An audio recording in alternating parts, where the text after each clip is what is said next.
ยังแววมาได้ยินบ่ลานี่แค้นของอายเสียงแค้นนี้ออกจากใจส่งถึงสามใบผู้ใครบ้านมาอย่าลืมพักเอาแต่ก่อนหวังว่าจะย้อนกลับคืนบ้านนาเสียงแค้นที่ทวงสัญญา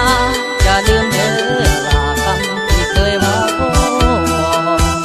แดนอายที่เป่าบันเลงห้องกลอมเป็นเพลงสำเนียงเศร้าเศร้า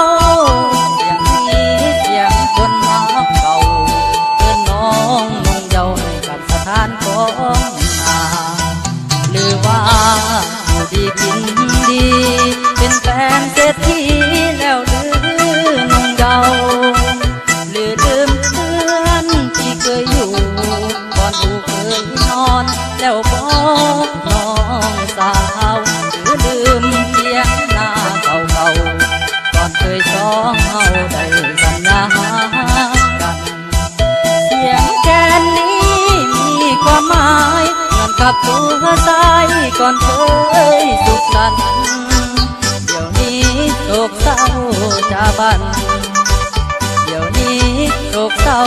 จะบันคิดถึงแจ่มจันทร์ผู้ที่ไกลบ้า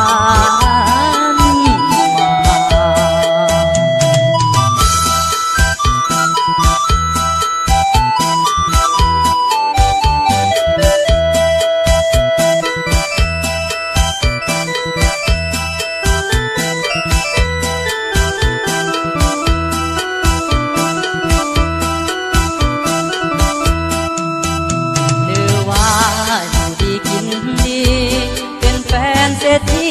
แล้วหรือนุ่งเยาว์หรือลืมเพื่อนที่เคยอยู่ก่อนอูเคยนอนแล้วบอก